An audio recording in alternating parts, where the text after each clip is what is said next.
Hey there, everyone. My name is Ari, and welcome to Made of Mettle, a motivational podcast where we tell stories about regular people overcoming insurmountable odds.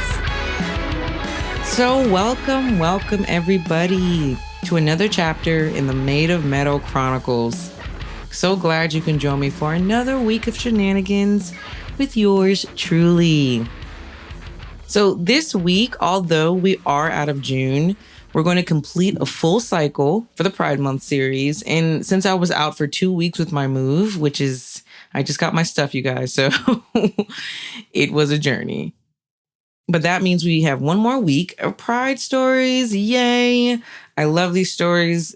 They're so awesome. And I mean, who doesn't want to extend Pride Month celebrations? I'm not complaining. And too often, these stories are overlooked, underappreciated, and I want to make a point to avoid doing that. And I mean, I feel like when we overlook these stories, we minimize the struggle and the impact. And I know the subject matter is uncomfortable for some people, but undoubtedly these stories should be told, must be told, and will be told right here, right now on this podcast. And with that, let's get right into the individual we'll be covering this week, because this was honestly such a good story. Definitely one of my best ones because of the sheer impact of this guy. Like, the individual we'll be covering this week left a legacy of discovery, exploration, and the pursuit of knowledge for the greater good.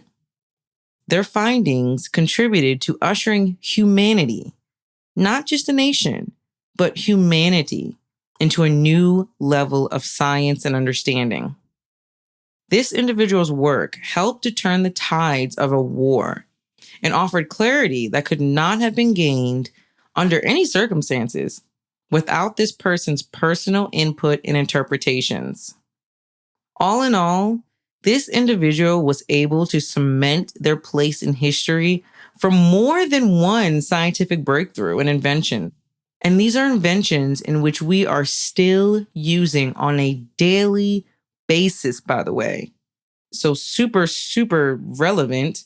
And I always have to share my personal experience with learning about who we're discussing today. And I can honestly say I knew about this individual. I knew a bit about their contributions in their work. And I mostly knew about it because they have a very famous test associated with this name. But I can honestly say, like, doing the research was absolutely mind-blowing. I mean, this person was truly a visionary and with such a rich inner life as well. During a time where having such a life put you in actual peril. Super interesting to see how this person truly changed the course of history with their work. And I loved how their research was still so prevalent in our lives and essentially in the subject matter that they were researching today. And like, who doesn't love and appreciate a pioneer, like doing your own thing? I am always for it. So without further ado, let's get right into it.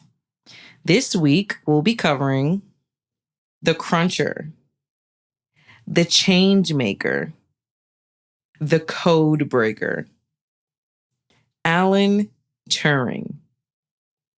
Alan Turing was born June 23rd, 1912 in London, England.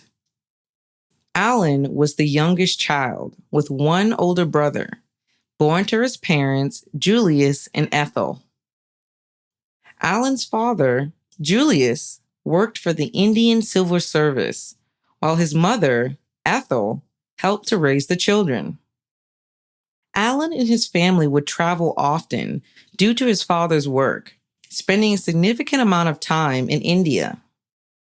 Because of his father's civil service, Alan and his brother were able to receive access to a great education. In Alan's early primary school career, he was already showing promise as an exceptional student with an affinity for math and science. But shockingly, and I found this context really important to mention, it was just very, very interesting. But during that time period, math and science weren't considered subjects pursued by those of higher intelligence. The classic subject matters were more highly regarded, and it was quite the contrary. As a matter of fact, Alan's teacher sent home a note basically saying they were concerned because Alan was excelling in math and science. And I had to read it, of course. This is a direct quote from the teacher, actually saying, and I quote, "I hope he will not fall between two stools. If he is to stay at public school, he must aim at becoming educated. If he is to be solely a scientific specialist, he is wasting his time at a public school." Wow. What a world. Truly.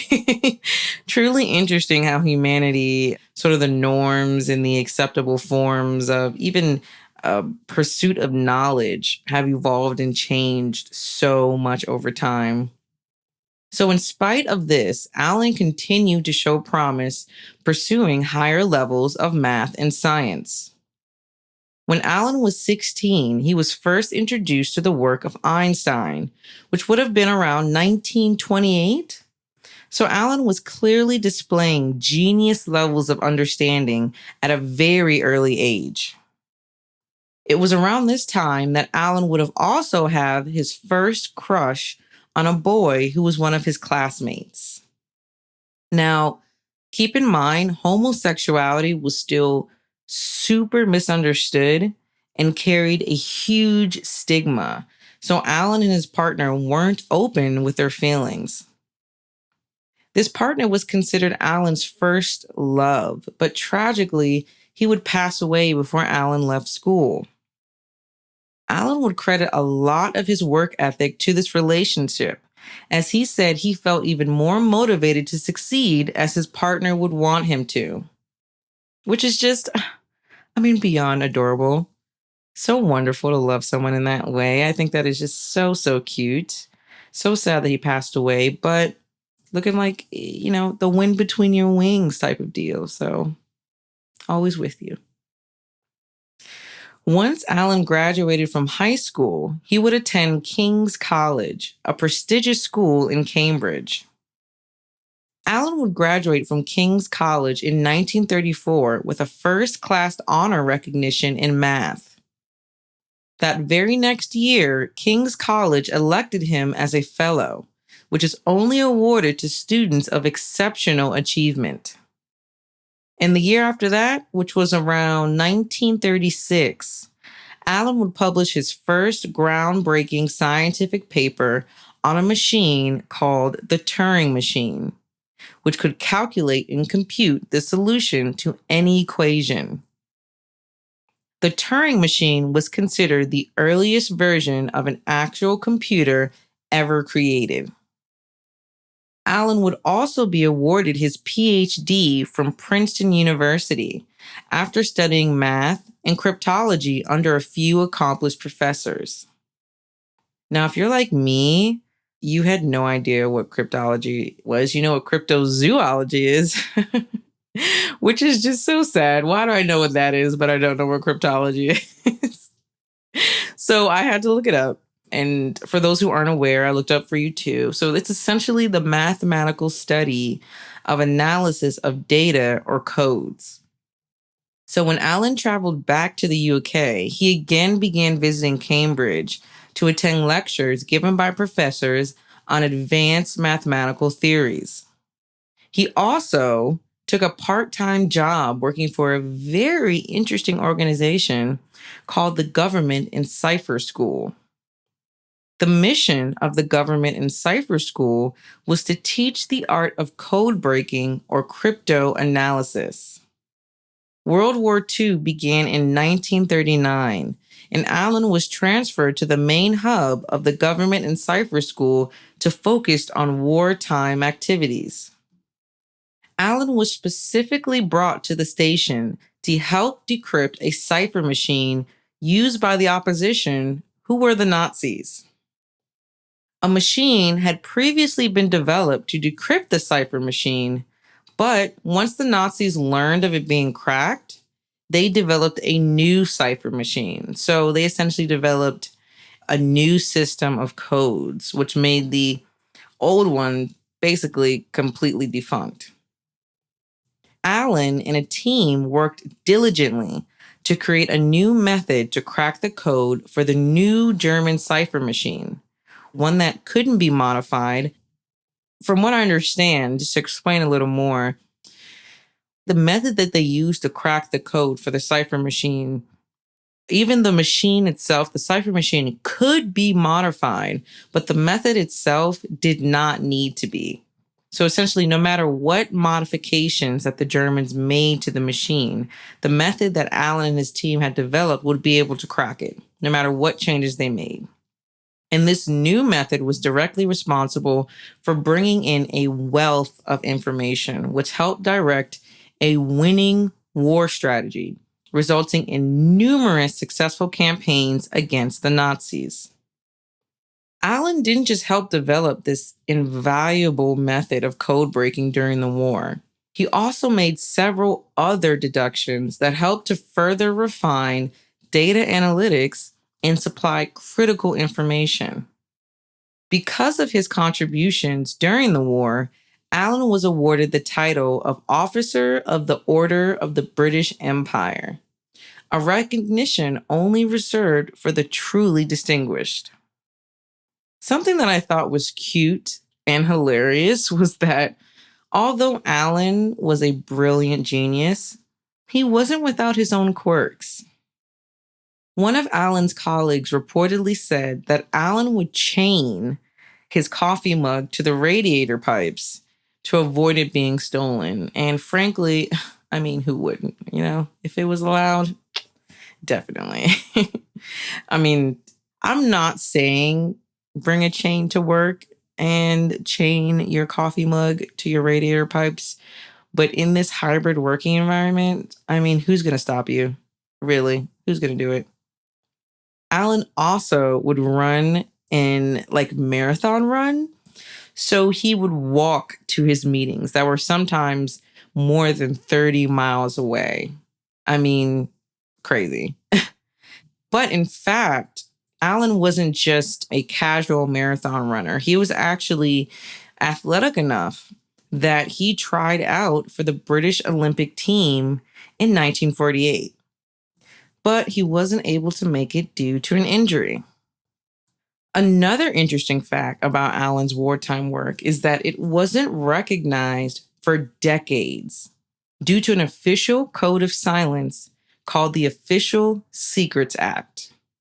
So Alan and all of his colleagues were essentially sworn to secrecy by the government, and Alan wouldn't be recognized on a larger scale for his work until many, many years later. After the war, Alan ended up working for a lab called the National Physical Laboratory in the UK, and this is around 1945. It was during his work at the lab that Alan would develop and publish his first official design of a computer program called the Automatic Computing Engine.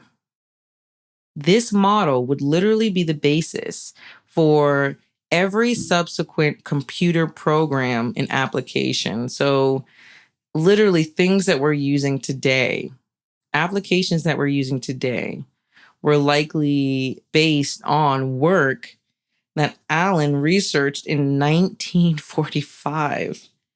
Just incredible. A few years after starting work with the lab, Alan would take up a position in the mathematics department at Victoria University, where he would later be promoted to deputy director of the Computing Machine Laboratory. It was in 1950 that Alan would first mention the development of artificial intelligence, as well as the famous Turing test, which essentially assessed a machine's ability to exhibit independent thinking in computing. Which, by the way, as artificial intelligence has continued to come to the forefront of the scientific community, so too does Alan's work with artificial intelligence continue to remain relevant.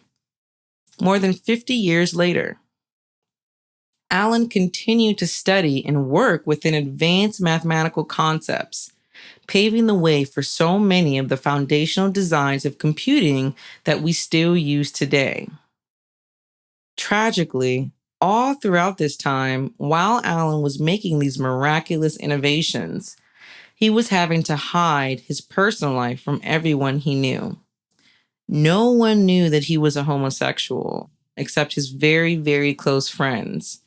And as a matter of fact, he had a friend down in Florida who propositioned him, his friend who was also a lesbian, who essentially said that they could get married and protect each other and, be able to pursue who they want. But Alan declined. And there was another instance in which a woman pursued Alan romantically, in which he was transparent with her and let her know that he was a homosexual, in which the woman said that was okay and she was still willing to marry him. But Alan declined that as well. So all throughout this time, he's had very, very few romantic relationships other than that big relationship early on. So for fear of his career, his home life, but unfortunately that would all come to a head around the early 1950s. Alan became involved in a relationship with a young man that was eventually found out by the authorities. Now, during this time, homosexuality wasn't just a stigma, it was actually illegal in the UK. And the resulting fallout was that Alan was arrested. Alan lost his job and his career. He was barred from the laboratory. He lost his security clearance. In sentencing, Alan had only one option to escape long-term imprisonment for his crimes. And I wanted to give a trigger warning for the following, just FYI. Alan had to be subjected to a forced chemical castration administered by the government. Absolutely horrifying. And after such a traumatic set of events, Alan's life took a dramatic and sudden turn. He tried to travel to the United States, but was barred due to his conviction. So he subsequently settled in his home in the UK. Sadly, just a short time later, Alan Turing would pass away on June 8th, 1954, in his home from cyanide poisoning. At the time of his death, Alan was found in his home with an apple next to him. An investigation revealed that cyanide was present in his system, though it was never made clear exactly how Alan had ingested the cyanide. Though his death was ruled a suicide, new evidence emerged years later that suggested it was a simple accident, as Alan had cyanide within his home to use for scientific experiments. With so much controversy surrounding his death, it never overshadowed the enormous contributions that Alan had made during his lifetime. Alan's work and life have been commemorated in the UK with many plaques, statues, and awards. Without a doubt, this was one of the most moving and tragic stories that I researched. It's so difficult to quantify the sheer impact of the work Alan did, especially understanding the scale that computers are embedded within our society today, absolutely embedded into every aspect of your daily life. And to think that the mind of a man was able to conceptualize the computing ability of a machine so early on with little to no practical application. It's just beyond incredible to me. And I am not a math or science gal by any means, okay? My avenue is English and literature and history, and I stay in it. Even I can understand that Alan's work literally changed the course of humanity. And even with Alan making all these advancements in the name of humanity, of preserving human life, his own right to live and love were being horribly infringed and traumatically oppressed.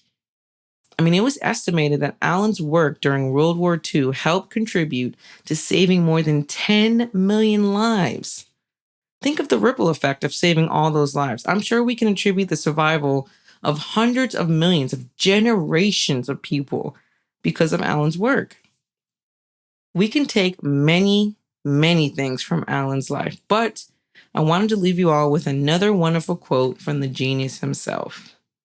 Short, sweet, to the point, and oh so poignant.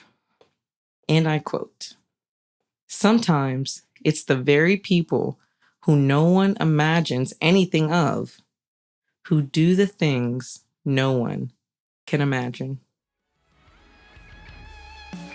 You can check us out on our website at madeofmetalpodcast.com, and you can follow us on Instagram, YouTube, or Facebook. And that's Made of Mettle, Mettle. Stay tuned, you guys. Really great things coming down the pike. Not going to say too much, but very close. Join the newsletter, join the newsletter, join the newsletter. Thank you. And as always, thank you so much for listening. I love each and every one of you. And please do not forget to bloom where you are planted.